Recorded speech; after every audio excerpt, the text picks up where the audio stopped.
नमस्कार साथियों, रोचक धार्मिक पौराणिक कथाओं को सुनने के लिए अद्दू टॉक्स चैनल को सब्सक्राइब करके बेल नोटिफिकेशन को ऑल पर क्लिक कर दें। तो चलिए आज की कथा को शुरू करते हैं।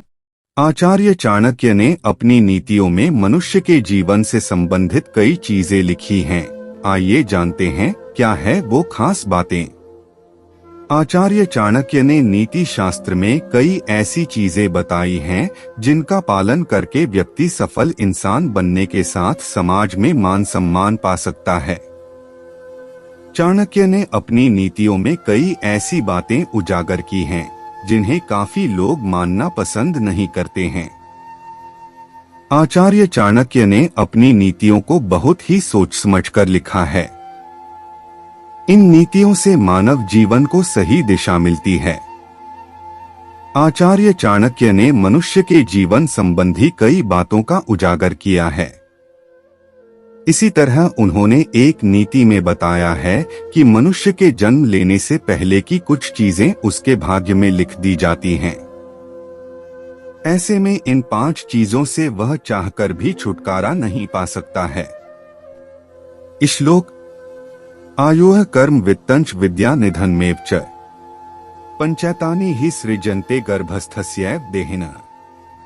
इस श्लोक का मतलब है कि आयु, कर्म, वित्त, विद्या, निधन ये 5 चीजें प्राणी के भाग्य में तभी लिख दी जाती हैं जब वह गर्भ में ही होता है।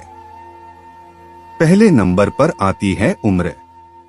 आचार्य चाणक्य ने अपने इस श्लोक के द्वारा बताने की कोशिश की है कि जब कोई मनुष्य मां के गर्भ में होता है तभी उसके भाग्य का निर्धारण हो जाता है।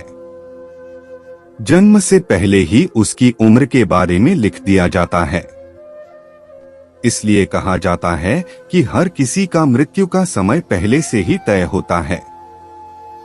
दूसरे नंबर पर आती है विद्या। नीति शास्त्र के मुताबिक व्यक्ति कितनी विद्या यानी पढ़ाई करेगा, इस बारे में भी भाग्य में लिख दिया जाता है। इसलिए कई बार हम चाहकर भी कुछ चीजों को हासिल नहीं कर पाते हैं। अगर आप अपने भाग्य से आगे विद्या प्राप्त करने की चाह रखते हैं तो वह किसी न किसी तरह आपको नहीं मिल पाएगी। तीसरे नंबर पर आता है निधन या मृत्यु। इतना ही नहीं, आप कितने साल तक जिएंगे और कब मौत होगी इस बारे में पहले ही भाग्य में लिख दिया जाता है। चाणक्य के मुताबिक मां के गर्भ में ही व्यक्ति की आयु लिख दी जाती है कि वह कितनी उम्र तक जीवित रहेगा और कब वह मौत के आगोश में समा जाएगा। चौथे नंबर पर आता है इंसान का कर्म। चाणक्य के मुताबिक कर्म आपके पिछले जन्म पर निर्भर करते हैं। इसलिए गर्भ के समय ही आपकी तकदीर में लिख दिए जाते हैं। इसलिए हर व्यक्ति को अपने कर्मों के हिसाब से सुख दुख भोगना पड़ता है। ऐसे में आप चाहे जितनी कोशिश कर लें, आपने भाग्य से ज्यादा या कम नहीं पा सकते हैं। अब 5वें नंबर पर वित्त या धन।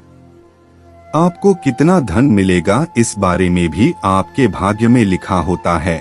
इसलिए इंसान को अपने जीवन को बहुत ही सदाचार होकर जीना चाहिए, जिससे अगले जन्म में आप सुख समृद्धि के साथ समय को व्यतीत कर पाएं।